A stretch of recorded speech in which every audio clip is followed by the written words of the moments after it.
Salut tout le monde, on se retrouve aujourd'hui pour une nouvelle sorte de vidéo.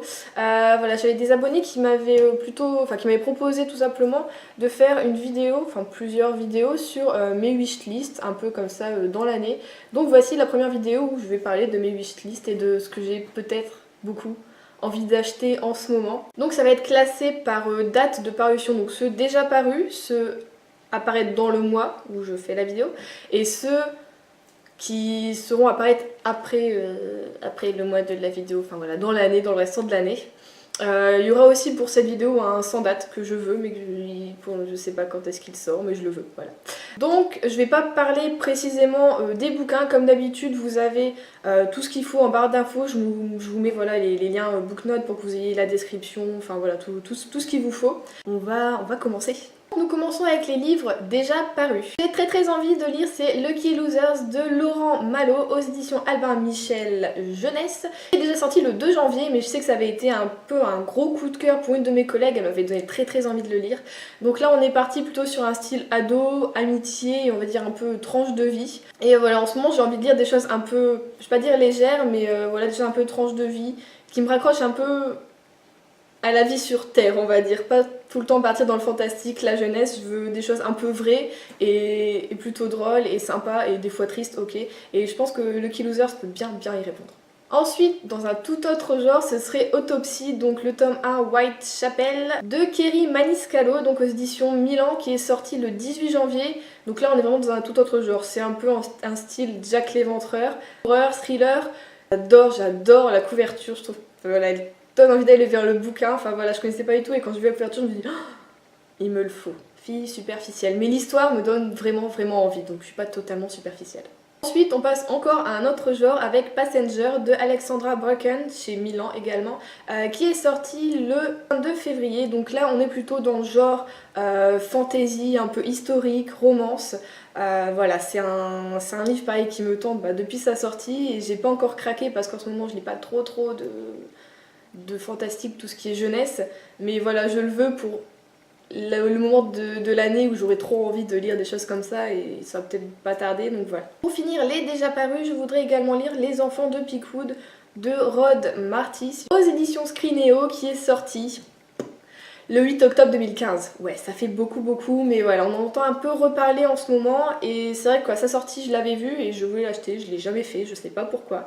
Et voilà, depuis que je l'ai vu sur, enfin plutôt revu sur la chaîne de Margot Lisa, je me suis dit ah mais c'est vrai, tu voulais lire ce bouquin. Oui, je voulais le lire. Donc là, on est plutôt dans une histoire un peu horreur, étrange et thriller. Voilà, ça va être vraiment aussi une ambiance un peu lourde et frissonnante. Donc franchement, ça me tente beaucoup, j'adore les livres comme ça. Maintenant, on passe aux sorties de ce mois-ci. Donc je voudrais lire Nuit blanche à Manhattan de Sarah Morgan aux éditions Harlequin. Elle est sortie le 1er mars, je l'avais vue en fait et la couverture me tentait pas trop et récemment la fineuse, donc la fée liseuse, qui se reconnaîtra peut-être, en a parlé voilà, sur son blog et sur Twitter et j'ai été fouillée, j'ai été regarder voilà, juste ce qu'elle en a pensé, moi m'a donné très envie. Donc maintenant voilà, je le veux et là par contre on est dans un tout autre genre, on est dans une romance contemporaine, donc ça va être amour, ça va être voilà, c'est vive l'amour. Ce mois-ci est sorti donc le 1er mars également l'histoire de la bête chez Hachette Roman, donc écrit par le collectif Disney. Et que dire, voilà, moi j'ai lu l'histoire de, je crois que c'était La Méchante Reine, c'est ça, j'avais beaucoup aimé, mais alors la bête il me tentait mais juste énorme. Je comprends pas pourquoi je l'ai pas encore acheté, d'abord tellement il me tente, donc voilà, très prochainement je pense que dans le prochain book haul peut-être que vous l'aurez parce que je le veux ce bouquin. C'est voilà, en plus la bête sort d'ici une semaine peut-être je crois, donc c'est le moment hein, pour le lire, pour l'acheter et voilà, je suis excitée par... Non mais c'est un peu un mythe on va dire la bête parce que il est méchant sans être vraiment méchant, donc on a vraiment envie de découvrir toute sa personnalité à travers ce que Disney peut en faire, tout ça, et c'est hyper tentant. Donc pour finir avec les parutions du mois de mars, je voudrais lire J'ai avalé un arc-en-ciel de Erwan G aux éditions Nathan. Erwan, j'adore ce prénom, un petit apostrophe, j'adore ce prénom. C'est sorti le 2 mars et on en entend beaucoup parler, donc c'est un peu sous forme de journal, donc c'est un peu un roman, enfin journal ou blog plutôt. C'est vraiment pareil, un peu tranche de vie, ado et et tout ce qui va avec, donc il me tente beaucoup et la couverture et j'adore, elle est un peu rigolote et totalement fun, donc voilà, il me tente beaucoup beaucoup. On passe donc au roman à paraître dans le cours de l'année. Je voudrais donc lire Une saison à la petite boulangerie, qui est donc la suite de La petite boulangerie du bout du monde que j'avais adoré, de Jenny Colgan aux éditions Pocket, donc qui sort. Alors sur Booknote, c'est ça que je ne comprends pas, c'est noté que ça sort le 31 mars, et moi quand je vais sur Electre, donc quand je suis au travail, il sort le 6 avril.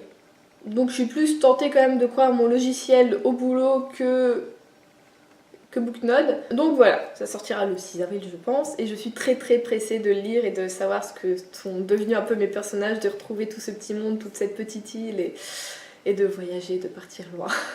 Et donc ensuite je voudrais lire une suite, mais une suite que j'attends avec impatience depuis voilà, que j'ai lu le tome 2 et que c'est fini, que oh mon dieu. Donc c'est la suite de Red Queen, donc qui est King's Cage, donc le tome 3 et le dernier tome de Victoria Aveyard, qui sort donc chez Masque Édition le 12 avril. Et que dire que voilà, le 12 avril, tout le monde sait ce que je fais quoi, hein, il n'y a pas de... ça peut... Enfin franchement, je l'achète et je crois que... Il faut que j'ai fini de vraiment lire un livre parce que sinon je vais le laisser tomber pour le commencer direct celui-ci parce que je veux tellement savoir. La fin du 2 c'était... Voilà quoi, tout au long c'est un peu pas dire emmerdé, mais on s'est un peu voilà... Et à la fin c'était... Ça a donné des frissons quoi et moi je veux, voilà. Je veux ce 3e tome. Ensuite, dans un tout autre genre, c'est le cas de le dire, je trouve qu'on n'en voit pas beaucoup d'abord de ce genre sur ma chaîne, en New Adult. Je voudrais lire donc Mark and Men, le tome 1 de... j'ai pas oublié son nom. De Jay Crownover, si on le dit comme ça. Donc qui va sortir aux éditions J'ai lu, parce que chez Hugo New Roman, la couverture me tente pas du tout. Alors là par contre chez J'ai lu, je trouve qu'elle est très jolie. En fait elle est pas tellement on va dire aussi aguicheuse que chez Hugo Roman. Donc là ça me tente, je me laisserai bien tenter. En plus le poche, j'y suis de plus en plus adepte pour mon porte-monnaie et pour la place que ça prend. Et puis au final dans le train c'est juste magique le poche, voilà c'est génial. Il sort le 19 avril, oui il faut quand même dire la date Juliette. Et on finit avec... pareil, encore une suite mais alors très attendue, bah forcément vous l'avez je pense deviné.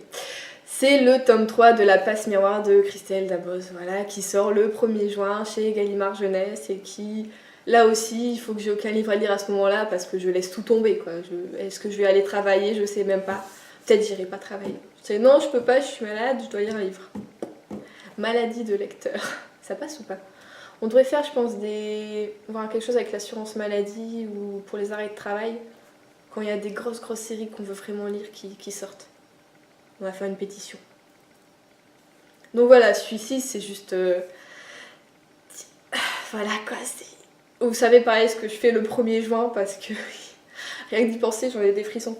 C'est stupide, hein. Tu te dis, Juliette, c'est qu'un livre, mais oh, j'adore l'univers, les personnages, l'écriture, tout ce que ça me fait ressentir, c'est assez dingue, c'est presque une des seules séries qui me fait autant de frissons sans avoir besoin d'en faire trop on va dire. C'est assez incroyable comme bouquin et comme écriture et je crois que je remercierai jamais assez Christelle Dabos d'avoir écrit cette série parce que c'est juste ma grosse série coup de cœur, mon chouchou. Voilà, en fin d'année je la vends à la roulette quoi, tellement j'adore, je veux que tout le monde lise cette série, ce bouquin quoi.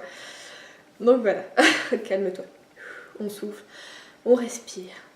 Et donc pour le dernier roman qui est donc le roman sans date, c'est Rendez-vous au Cupcake Café donc de Jenny Colgan.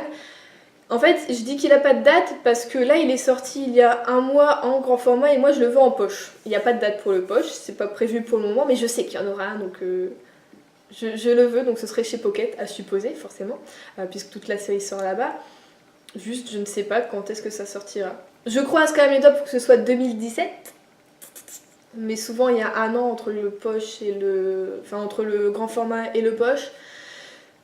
Donc il faudra, je pense que j'attende 2018.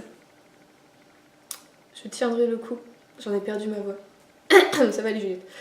Donc voilà, il est sans date, donc si quelqu'un, c'est un appel, si quelqu'un sait s'il y a une date ou pas, si voilà, contactez-moi. Donc voilà, c'est tout pour cette première vidéo wishlist. J'espère que ça vous aura plu, que ça vous aura donné des idées peut-être de lecture, ou est-ce que vous avez les mêmes envies que moi. Dites-moi ce que vous avez vraiment envie de lire qui va paraître, qui est déjà paru, que vous n'avez pas encore eu pour peut-être l'occasion d'acheter. Donc voilà, comme d'habitude, on parle en commentaire, voilà. Donc je vous fais de très beaux bisous, je vous souhaite de très bonnes lectures et je vous dis à la prochaine.